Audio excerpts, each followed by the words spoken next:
Elias Walker had always thought of the mountains as patient things. They waited in their way, folded against one another like sleeping hands. When he turned off the paved road into the rutted drive of Crow Hollow, the pines leaned in so close the truck's mirrors brushed them.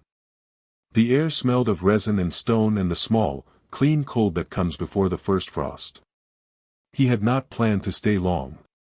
He had an appointment in town about a week from then, papers to sign and figures to reconcile. He had come up, properly, to settle accounts and take what he needed, the photograph frames, the old saw, the box of journals his grandmother kept under the bed. The cabin crouched beneath a low slope as if it had been lowered there and forgotten. It was a small, practical thing, clabbered gray with age, a porch that sagged a little in the middle, a tin roof beginning to show rust at the eaves. Inside, the rooms fit one another as if they had been measured to accommodate a single small woman's life. The kettle sat where it had always been, the hooks for coats still held the shape of sleeves in the wood. Elias ran his hand along the table and felt the dents and nick-marks of years of work. He felt, a little absurdly, that he could see the shape of his grandmother's palms in those marks. She had kept things neat, jars labeled in faint looping script, a drawer for candles, a place for the oil lamp. He expected the quiet he remembered from childhood, the privacy of a house where no television droned and the only company of the world outside were the long, patient noises of the wood settling. The night the first small noises began, he told himself the cabin was simply doing what cabins do. A settling board, a mouse under the eaves, nothing to worry a man grown to his father's size. He told himself such things because once, at breakfast, his grandmother had said that men could make their minds dark with the imagination. A mind can be a hazard, she told him. Don't let it bring you down to where things live that don't want you there.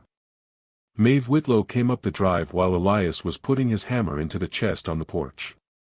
She moved more slowly than the path warranted, leaning on her hickory cane, and there was a careful, particular set to her shoulders as if she were taking the wind and working the angle of it. She had lived across the creek for 40 years, longer than anyone else for many of the younger folk who drifted through town, and she had a way about her of speaking like a person who had seen the world make up its mind. She asked the ordinary queries: if he would be staying long, did he know the county registrar, had he seen the new bridge on Route 7? After that she paused and watched the cabin. The light from the window made a thin rectangle on the porch. In that rectangle the dust motes moved like a slow, private city. Don't leave a lamp burning after midnight, she said as though describing a recipe she had used safely for years. It was not a phrase that invited contradiction. Elias found himself answering before he thought. Why? That's how they see you, she said, and gave her braid a small twist with fingers like knotty roots. It's how they know a house is a house and not a shadow. He laughed because she had made him, foolishly, half afraid, though the laugh was smaller than he intended. He would not think of Maeve's expression when he closed the door that night and put the oil lamp on the table and shut off the porch light. He would not let such things collect. He had work to do, the roofline needed patching, the mailbox was loose, the wood for the stove ought to be stacked. The first night there were small, polite noises, and he told himself they were the woods making their usual adjustments. The second night someone or something tapped the siding very gently, a rhythm he could have mistaken for rain if it had been rain. He went out with the flashlight and found small, narrow footprints in the soft dirt by the porch. They were bare and close to one another, like a child's. They did not lead out and fade into the brush, they headed toward the trees and then simply ended. There was no scatter, no pattern of flight. They ceased at the boundary where the light from the cabin thinned into pine and black. Elias did not tell anyone at once. He put his hand over the prints until his fingers smelled of damp earth and then brushed his palm on his jeans as if he were wiping the knowledge into some corner. He told himself they were the prints of some animal, that the ground had settled odd that week, that childhood remembered wrong. Giving the thing a word made it more real, he thought, and yet Maeve, when he finally took the trouble to walk across the creek and show her, only looked at the tracks as if she had seen them before. Moon-eyed, she said, and did not smile. He asks now for the way she looked at the tracks, and he saw that her lids had reached down and covered the whites of her eyes, and that she had the exhausted patience of one explaining a matter of fact. "They were here before names," she said. "They live where the sun does not reach good. When the nights have teeth they climb out. They keep to the dark, under banks, in caves. They are cold to the touch." Elias asked what they took and Maeve said, "Whatever they think was theirs first. Tools, animals, a man who's alone, a woman who goes past the light when she oughtn't." She tapped the side of her cane and the sound made a tidy little punctuation in the studio silence. "Your grandmother knew how to keep a house quiet. That's why she kept the lamps low and the shutters latched. You're here on the old line." The cabin's days folded in around him like newspapers. He read some of the journals. His grandmother's scrawl was at once meticulous and elliptical. There were recipes and lists, the names of neighbors and a brief entry once that read, "Clock stopped, wind, it's wrong." He found, tucked in the back of a drawer, a small packet of sharply knotted white pine needles tied like charms. He was about to burn them in the stove as superstitions one might consign to flame when he thought of Maeve tapping her cane in the dusk and stopped. For 3 nights there was a careful watching.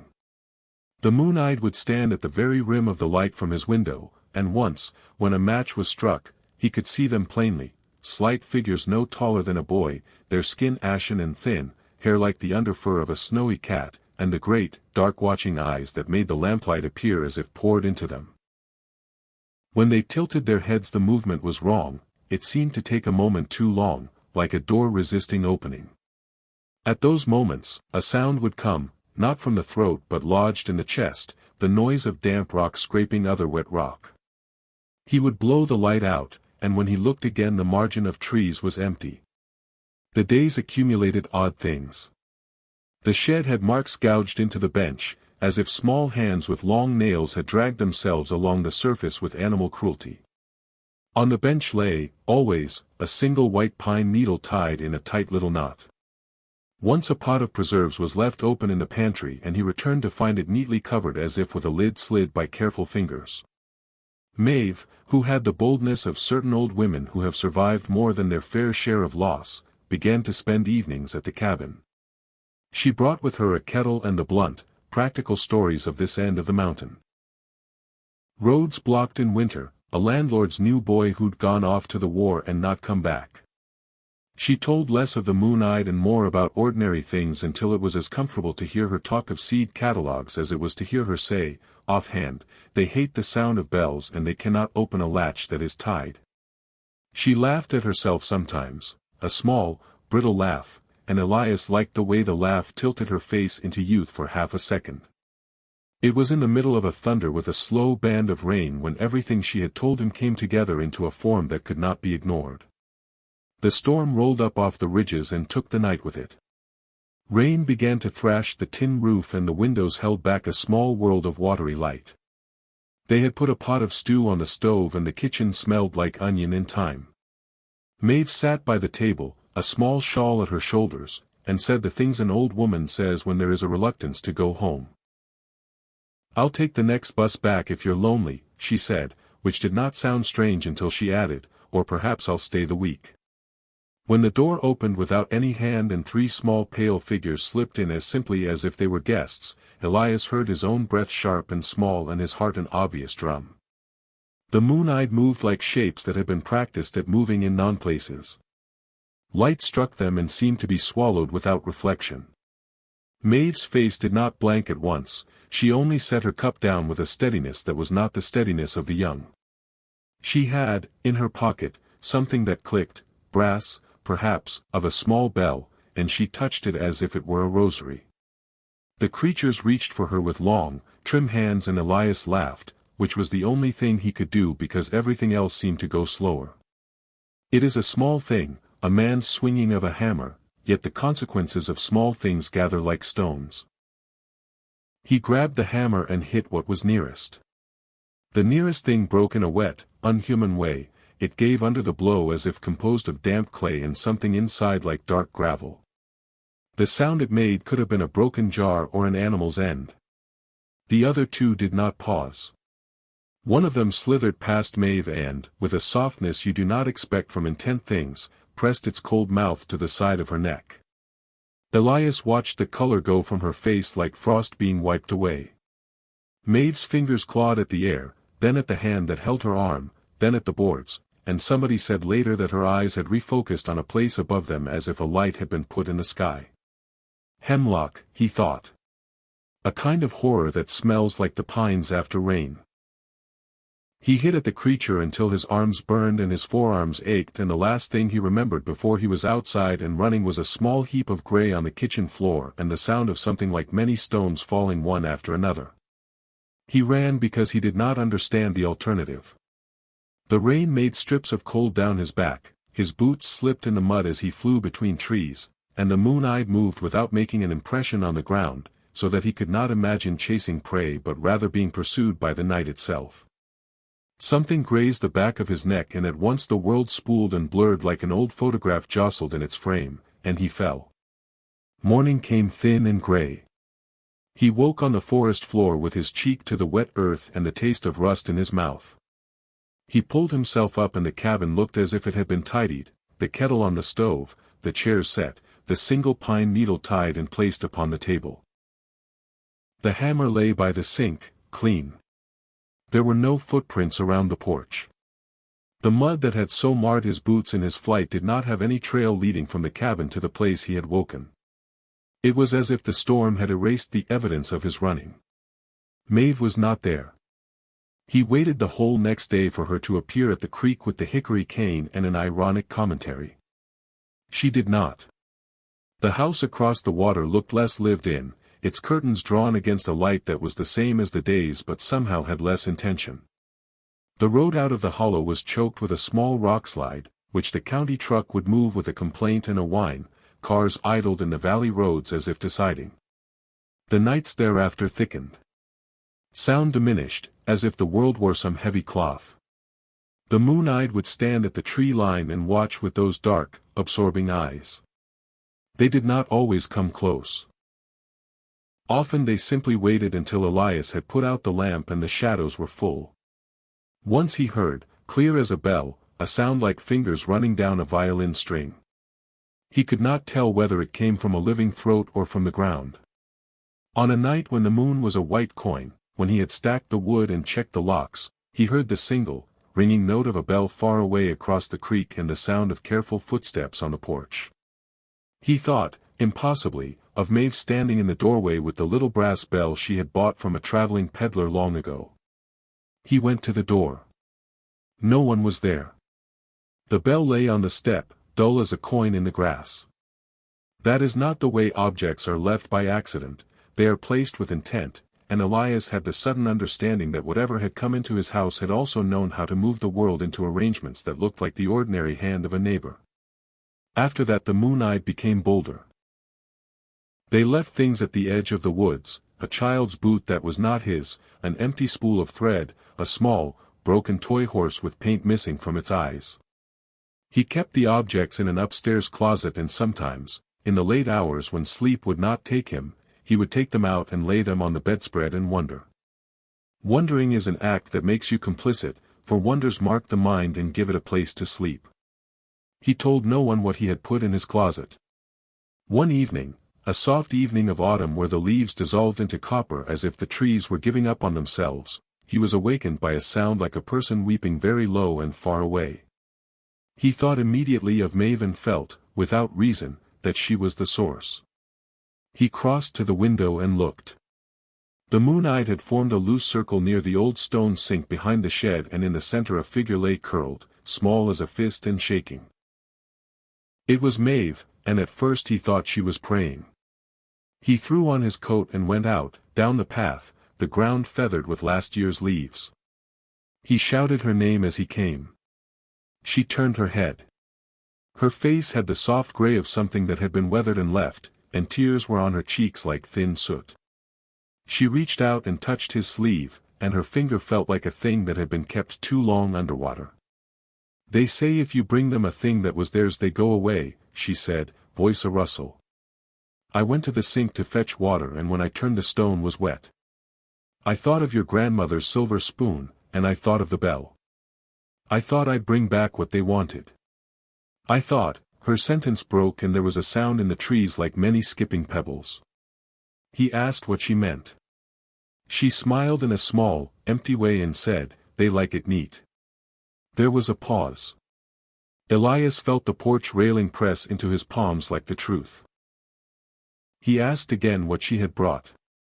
She said nothing for a long time and then, as if some small animal had rustled in her throat, she said, "They wanted the house that belonged below. They wanted the names back. They said your grandmother had been the last to close the door." Before he could make an answer, the circle of moon-eyed people closed, and in the manner of small animals that fold themselves into a shape that can be swallowed, they gathered around Maeve and took her in. Elias lunged forward and the world broke open with an intolerable sound. He struck, and things struck back. He remembers the nails of the moon-eyed like teeth, and the smell of wet soil coming off them as if they had been freshly dug. Someone pulled his coat and he bit into their fingers to the bone. Blood came and the pain was honest and precise. When he finally freed himself and the circle burst open, Maeve lay still. In the place where her throat had been the skin curled inward and light shone like pale glass. He dragged her down the path to the cabin and the work was slow and absurd and heroic and full of grief. When he put her on the kitchen table her face had the calm peculiar to the dead. He tried to make a bed of blankets and in his haste he scraped her ankles and there was the scent of crushed spring leaves. He sat by the window in the early morning and watched the mountain bathe itself in pale, patient light. He thought of the bell he had found on the step. He thought of the pine needle knots. He thought of how small objects had become tokens and how a house could be reduced by the suffocation of small, repeated acts. People came to the hollow when the road was cleared. The sheriff walked in with careful shoes, and the county doctor gave the bland, lawful noises of profession. They asked questions in the way that polite people do, with phrases shaped like catechisms. There was the one neighbor who said he had seen small pale children in the wood for years and had not told anyone for fear of being thought a fool, and there was the cousin of Maeve who frowned and said she had been ill for some time and might have died in her bed if they had not found her there. Elias answered in tones that were small and contained. He said that a knife had been found by the sink and that the bell was missing from the house across the creek. He said, rather unexpectedly, that he had used his hammer in an argument with those that had come in the night. When the law asked if he felt threatened, he said yes and added, in a voice that surprised him with its composure, that the truth was stranger than any law book and that the law, in its bluntness, could not always hold a shape around such things. They argued normal things then, burial, police procedure, whether anyone would stay in the hollow during winter. People had the useful instincts of their species. They arranged and they dispersed. Maeve was buried on a clear day with a small wind that moved the leaves like shavings. Elias found he could not stand at the edge of her grave for long. The earth seemed to fold around the grave as if in apology. At night, the moon-eyed kept to the ridges and sometimes came down to the porch and left their little, neat tracings. Elias began to place small dishes of salt at the threshold and to hang, by the shutter, a string of iron rusted and blunt, and to speak, aloud, the names of the living and the dead as if the naming of them made them real and therefore protected. He scrawled the names in his grandmother's journals because names are evidence, he told himself, and evidence is the nearest thing to justice he could hold. Winter leaned in and the trees shed themselves like old shawls. The moon-eyed figures were fewer in the soft months. Their eyes kept poking through the dark like the holes in a sieve but they did not cross certain lines he drew. Elias understood, dim and aching, that he had been given a small allowance to continue.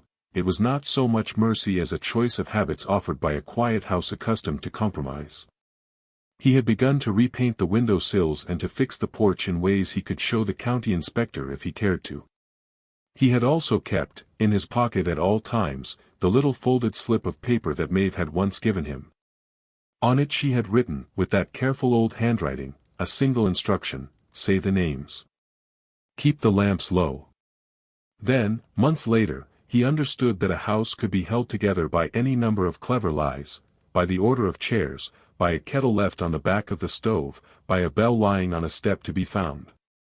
The hollow had its small economies of grace. He might think himself the steward of what remained, and he was. He had, after all, been the last to see certain th.